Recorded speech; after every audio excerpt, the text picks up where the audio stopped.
អតីតមន្ត្រីពន្ធដារបន្តរិះគន់អគ្គនាយកដ្ឋានពន្ធដារលោកគង់វិបុលអំពីអំពើពុករលួយចាក់ស្រេះនៅក្នុងប្រព័ន្ធប្រមូលពន្ធនៅកម្ពុជាតាមពិតខ្ញុំបានឃើញសាររបស់អតីតឬក៏អធិការពន្ធដារបាទគាត់ជាមន្ត្រី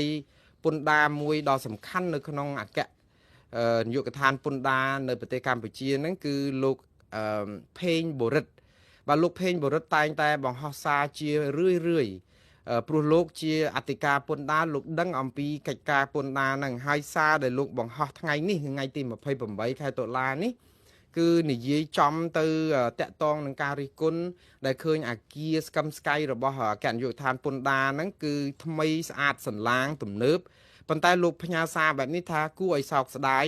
បែរគ្រាន់តែជាទីជំរកចោលគេហៅលោកហៅ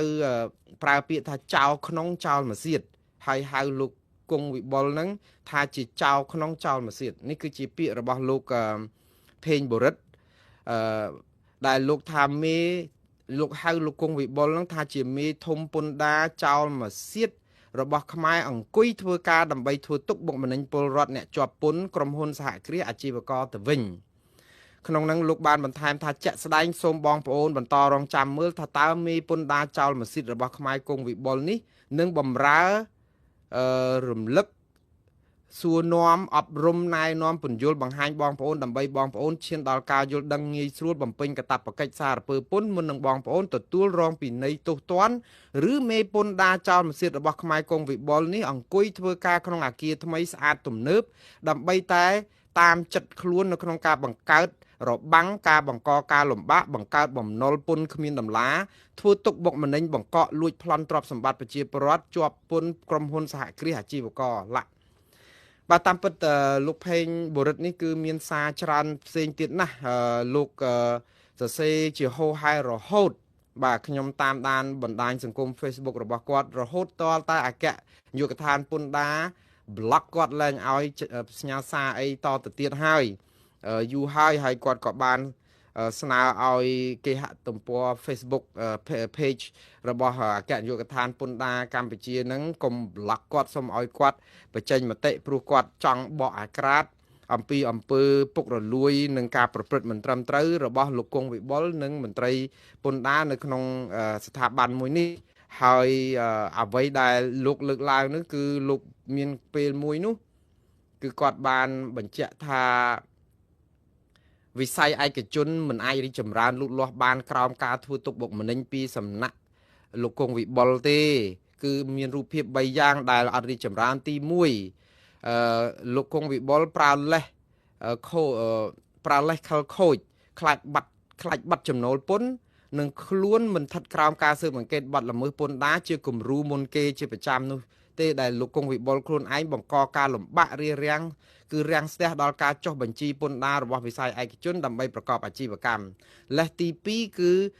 គាត់ថាលោកគង់វិបុលខ្លាចបាត់ចំណូលពន្ធនិងខ្លួនមិនស្ថិតក្រោមការស៊ើបអង្កេតបាត់ល្មើសពន្ធដារជាគំរូគេជាប្រចាំនោះគឺធ្វើឲ្យលោកគង់វិបុលបង្កការលំបាកដល់វិស័យឯកជនតាមរយៈការបង្កើតបំណុលពន្ធដោយមិនតម្លានិងខុសពីវិធាននិងនីតិវិធីសារពើពន្ធតាមរយៈនេះដែរលោកគង់វិបុលបង្កការលំបាកដាក់ពិន័យទោសទណ្ឌដល់វិស័យឯកជនដល់ពំបានរំលឹកសួរនាំអប់រំណែនាំពន្យល់បង្ហាញដើម្បីឲ្យវិស័យឯកជនឈានដល់ការយល់ដឹងអំពីកាតព្វកិច្ចសារពើពន្ធរបស់ខ្លួនទេទី3គឺក្រោមលេសខលខូចនេះគឺមិនមានការស៊ើបអង្កេតនេះលោកគង់វិបុលបាននឹងកំពុងសំងំបង្កក់លួចប្លន់ទ្រព្យសម្បត្តិប្រជាពលរដ្ឋនិងវិស័យឯកជនយ៉ាងស្ងៀមស្ងាត់ឈាមត្រជាក់ជាទីបំផុតតាមរយៈនេះដែរទ្រព្យសម្បត្តិរបស់ពលរដ្ឋនិងវិស័យឯកជនខិតខំរកមួយជីវិតស្ថិតក្រោមការគំរាមកំហែងបាត់បង់ជានិច្ចបើមិនបាត់បង់អស់ក្នុងចំនួនរបស់ខ្លួនក៏នឹងបាត់បង់ក្នុងថ្ងៃណាមួយនៃចំនួនកូនចៅដែរដូច្នេះវិស័យឯកជនរបស់កម្ពុជានៅតែត្រដាបត្រដួសគ្មានថ្ងៃរីកចម្រើនលូតលាស់បានឡើយដោយសារតែទង្វើខិលខូចស្ថិតក្រោមការស៊ើបអង្កេតបាត់ល្មើសពន្ធដារជាគំរូជាប្រចាំមុនគេរបស់លោកគង់វិបុលមេពន្ធដាររបស់ខ្មែរដែលមិនស៊ើបអង្កេតខ្លួនលោកជាគំរូបាទតែយ៉ាងណានេះគឺជាសាររបស់លោកផេងបូរិតដែលជាមន្ត្រីអធិការពន្ធដារដែលលោកមែនតើលោកផេងបូរិតបាននិរទេសខ្លួនពីប្រទេសកម្ពុជាក្រោយរងការធ្វើទុកបុកម្នេញព្រមានចាត់ការតាមផ្លូវតុលាការរឿងការចង់ ដែលបកអាក្រាតអំពីបញ្ហាមិនប្រក្រតីនៅផ្ទៃក្នុងនេះហើយយើងឃើញនាយកដ្ឋានពន្ធដារកាលពីខែឧសភាធ្លាប់បានចេញសេចក្តីប្រកាសរបស់ខ្លួនគឺទាត់ចោលអ្វីដែលជាសាររបស់លោកភេងបុរិតកាលមុនគណៈនាយកដ្ឋានពន្ធដារបាននិយាយថាបណ្ដាញសង្គមរបស់លោកភេងបុរិតហ្នឹងគឺប្រឌិតព័ត៌មានមិនពិតចេតនាមូលបង្កាច់បង្ខូចគេឈ្មោះថ្នាក់ដឹកនាំនិងអង្គភាពរបស់រដ្ឋាភិបាលព្រមទាំងដើម្បីញុះញង់ឲ្យមានការភ័ន្តច្រឡំអំពីប្រជាពលរដ្ឋលើកិច្ចការងារខំប្រឹងប្រែងប្រមូលចំណូលជូនជាតិក៏ដូចជាកិច្ចខិតខំកែតម្រង់ដែលរដ្ឋាភិបាលបានកំពុងធ្វើយ៉ាងសកម្មលោកអគ្គនាយកដ្ឋានពន្ធដារកាលពេលនោះសន្និដ្ឋានថាការបង្ខូចគេឈ្មោះរបស់ថ្នាក់ដឹកនាំនិងអង្គភាពបែបនេះគឺបណ្ដាលមកពីបុគ្គលរូបនេះធ្លាប់ត្រូវបានដកតួនាទីចេញពីអគ្គនាយកដ្ឋានពន្ធដារកាលពីប្រមាណឆ្នាំកន្លងមកដោយសារតែការប្រព្រឹត្តអំពើខុសឆ្គងមិនគោរពនៅក្រមវិន័យជាមន្ត្រីពន្ធដារនិងក្រមសីលធម៌វិជ្ជាជីវៈធ្វើឲ្យប៉ះពាល់ដល់កេរ្តិ៍ឈ្មោះស្ថាប័នដែលនាំឲ្យបុគ្គលនេះមានការខឹងសម្បារនិងធ្វើការផ្សាយប្រឌិតព័ត៌មានបែបនេះហើយអគ្គនាយកដ្ឋានស្នើសុំឲ្យប្រជាពលរដ្ឋកុំជឿហើយនឹងចាត់ការតាមផ្លូវច្បាប់ប្រឆាំងលោកភេងបុរិតផងតែយ៉ាងណារហូតមកដល់ពេលនេះលោកភេងបុរិតមិនបញ្ចប់ការបកអាក្រាតបញ្ហានៅឯក្រសួងអគ្គនាយកដ្ឋានពន្ធដារនឹងទេមានឱកាសថ្ងៃក្រោយខ្ញុំនឹងសម្ភាសលោកភេងបុរិតឲ្យដឹងរឿងពិតអំពីសាច់រឿងស៊ីជម្រៅអំពីការតតាំងនឹងការដែលខាងអគ្គនាយកដ្ឋានពន្ធដារ